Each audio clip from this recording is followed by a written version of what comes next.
as nossas habituais saudações. Cumpre-se a 15 de março, em curso, o Dia Mundial dos Direitos do Consumidor. A Consumers International, que é a instituição que, a nível global, congrega as associações de consumidores, definiu uma agenda dos direitos dos consumidores de comunicações eletrónicas, mormente da telefonia móvel ou celular. A elaboração de uma agenda de atividades sobre os direitos dos consumidores é algo que está em marcha e se processará durante as celebrações do Dia Mundial, exatamente sob a égide da Consumers International. Trata-se de problemas que afetam de alguma maneira os consumidores de serviços móveis de todo o mundo, estimados em cerca de 7 milhões,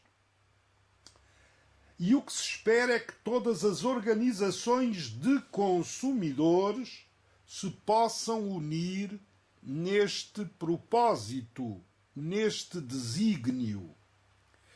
E que problemas se suscitam a miúde em qualquer das partidas do globo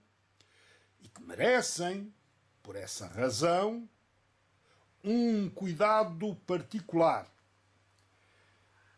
Em primeiro lugar, importa que os operadores de serviços de telemóvel ofereçam aos consumidores contratos justos, explicados numa linguagem clara, completa e acessível. Em segundo lugar, que entreguem aos consumidores um serviço equivalente àquilo por que pagam. Em terceiro lugar, ofereçam aos consumidores uma faturação justa e transparente. E, por último, escutem e respondam às reclamações dos consumidores que, de modo simples, devem ter a possibilidade de as apresentar e de ver os seus resultados em tempo breve, num breve lapso de tempo, absolutamente resolvidas. Ora, o que acontece em geral é que os consumidores nem sempre têm a noção do efetivo conteúdo dos contratos. E se nós virmos com rigor o que se passa em Portugal, é que estes contratos devem ser reduzidos a escrito, devem ser comunicados com uma antecedência razoável aos consumidores, devem ser fáceis de entender no seu conteúdo, as cláusulas devem ser comunicadas com rigor e sem se pretender baratinar o consumidor. Estão em causa muitas vezes os denominados períodos de fidelização,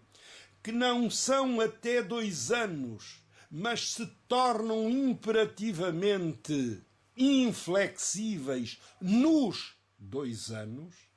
e isso representa uma autêntica prisão, uma autêntica escravatura dos consumidores perante os operadores de telecomunicações, afetando-se desse modo quer o direito de livre escolha, quer a concorrência num mercado que não está, e ainda bem, nas mãos de uma só empresa, de um monopólio de facto. Por conseguinte, o primeiro passo é o de se oferecer ao consumidor um contrato justo, cujos termos devem ser explicados de modo claro, completo, compreensível, de um contrato em que prepondere a boa-fé, algo que hoje se não observa porque os intermediários ao serviço dos operadores de comunicações eletrónicas usam de todos os estratagemas para evitar que os consumidores saibam em que termos contratam, em que termos se vinculam, em que termos se obrigam, e nessa medida é indispensável que haja um forte movimento de contestação, uma denúncia permanente de todos os desvios para que os consumidores tenham, em todas as circunstâncias, um contrato ajustável às suas próprias necessidades, um contrato de acordo com aquilo que podem dispor, a fatia que podem dispor para o serviço móvel de telecomunicações, que é hoje por hoje dos mais reclamados e aquele em que maiores atropelos aos direitos do consumidor se registam. Estamos em presença de um domínio sensível, de um serviço público essencial, de um serviço público que hoje por hoje os consumidores não podem de nenhum modo dispensar, já que de um simples telefonema pode resultar que se salve uma vida. Daí as nossas preocupações. Tornaremos a este tema.